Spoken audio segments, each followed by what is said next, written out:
Pandian store சீரியல்ல today எபிசோட்ல நம்ம தங்கமயில இருந்துட்டு சுடர்கிட்ட நீ எப்பவுமே நல்லா இருக்கணும் சுடரு, உன்னோட நல்லதுக்காக தான் குமரனை கல்யாணம் பண்ணிக்க வேண்டான்னு இந்த கல்யாணத்தை நிறுத்துறதுக்காக நான் ஒவ்வொரு நிமிஷமும் போராடிட்டு தான் இருந்தேன். ஆனால் என்ன பண்ணுறது, நடந்து முடிஞ்சிருச்சு. இனிமேல் நடந்து முடிஞ்சதை பற்றி பேச ஒன்றுமே கிடையாது. இதை நம்ம பெருசாகவும் பேசவும் தேவையும் இல்லை அப்படின்னு சொல்லிட்டு தங்கமயில் சொல்லிக்கிட்டு இருக்காங்க. அக்கா சாரிக்கா, நான் உங்ககிட்ட நேற்று என்னென்னமோ பேசிட்டேன், என்னை மன்னிச்சிடுக்கா அப்படின்ற மாதிரி சொல்லிகிட்டு இருக்காங்க. அதெல்லாம் நான் எப்போவே மறந்துட்டேன் சுடரு. ஆனால் இன்னொரு விஷயம், நான் உன் மேலே பொறாமல்லாம் படலை சுடரு, உன்னோட நல்லதுக்காக தான் சொன்னேன். அக்கா தெரியும்க்கா, ஆனால் என்ன பண்ணுறதுக்கா, நானும் சொல்லிட்டேன்க்கா, என்னை மன்னிச்சிடு அப்படின்ற மாதிரியே சொல்லிக்கிட்டு இருக்காங்க. அதுக்கடுத்து தான் பார்த்திங்கன்னா, என் வாழ்க்கையில் நடந்து எதுவுமே உன்னோட வாழ்க்கையில் நடக்கக்கூடாதுன்னு தான் சுடரு ஒவ்வொரு நிமிஷமும் நான் நினச்சிக்கிட்டு இருந்தேன். மற்றபடி நீ பொறாமப்படுற அளவுக்கெல்லாம் நான் எதுவுமே பண்ணலை சுடரு அப்படின்ற மாதிரியெல்லாம் சொல்லிக்கிட்டு இருக்காங்க. அக்கா தெரியும்க்கா, நான் தெரியாதத்தனமாக அந்த வாய் வார்த்தையை என்னை விட்டுட்டேன், என்னை மன்னிச்சிடுங்கக்கா அப்படின்னு சொல்லிட்டு சுடர் மன்னிப்பு கேட்டுக்கிட்டே இருக்காங்க. மயில் சுடர்கிட்ட சொல்லிட எல்லாத்தையும் கேட்டுக்கிட்டு இருக்காங்க.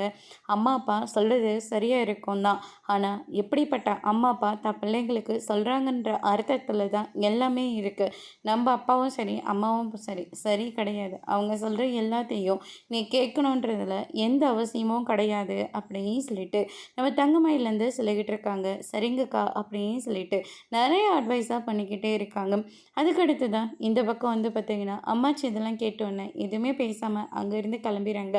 அதுக்கடுத்து தான் இந்த சைடு சரவணன் இருந்துட்டு ரொம்ப நேரமாக தூங்கி எந்திரிச்சு ஃபோன் அடிக்குதுன்னு சொல்லிட்டு எந்திரிச்சு பார்க்குறாங்க. பார்த்தா 5 மணி ஆகுது.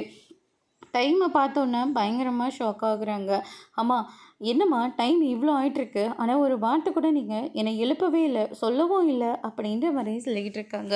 உன்னோட ரூம்க்கு 3 தடவைக்கு மேலே நான் உன்னை எழுப்பி பார்த்துட்டுண்டா, நீ எந்திரிக்கவே இல்லை.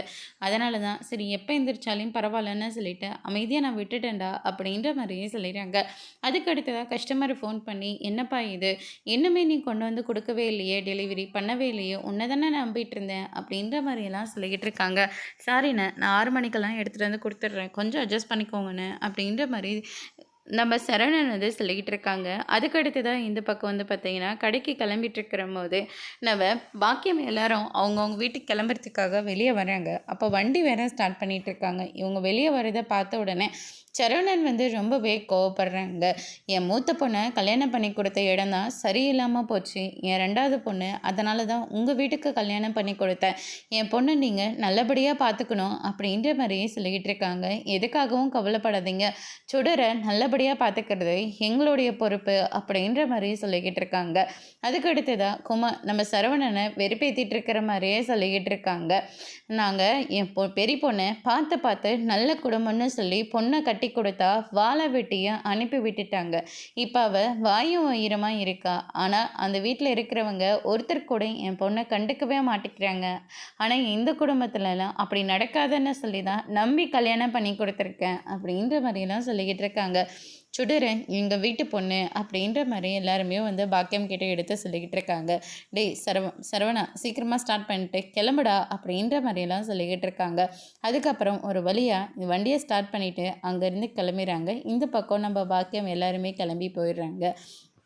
அதுக்கடுத்ததான் பாண்டியன் இருந்துட்டு கடையை க்ளோஸ் பண்ணிவிட்டு வந்துட்டு இருக்கிறது, உன் வாழ்க்கையில் என்னென்னமோ நடந்துருச்சு, என் வாழ்க்கையில் முக்கால்வாசி அப்படி தாண்டா நடந்தது, ஆனால் எல்லாத்தையும் கடந்து போயிடலையா நான், அந்த மாதிரி தான் நீயும் உன்னோட வாழ்க்கையில் நடந்த எல்லாத்தையும் கடந்து போயிட வழியே பாருடா.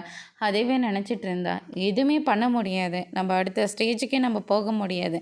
நம்ம கடையை ஆரம்பித்த புதுசில் இந்த இடம்லாம் எப்படி இருந்தது மட்டும் கொஞ்சம் யோசி, ஆனால் இப்போ இந்த இடம்லாம் எப்படி இருக்குன்னு மட்டும் பாரு, எவ்வளோ பெருசாக வீடெல்லாம் கட்டியிருக்காங்கன்னு மட்டும் பாருடா. அதே மாதிரி நம்ம அடுத்தடுத்து வளர்ந்துக்கிட்டு போயிட்டே இருக்கணும் அப்படின்ற மாதிரிலாம் உன்னோட வாழ்க்கை இப்படி ஆனதுக்கு நீ மட்டும் தூங்காமல்லடா, நானும் அதை நினச்சி சரியாக தூங்காமல் தாண்டா இருந்திருக்கேன் அப்படின்னு சொல்லிட்டு நம்ம பாண்டியன் ஒரு பக்கம் சரவண் கிட்டே எடுத்து சொல்லி ரொம்பவே வருத்தப்பட்டுட்டு இருக்காங்க. அதோடு இன்னைக்கான எபிசோட் முடிச்சிருக்காங்க. இனி பாண்டியன் ஸ்டோர் சீரியல்ல அடுத்தடுத்து என்னெல்லாம் நடக்க போகுதுன்றதை வெயிட் பண்ணி பார்க்கலாம். தேங்க்யூ.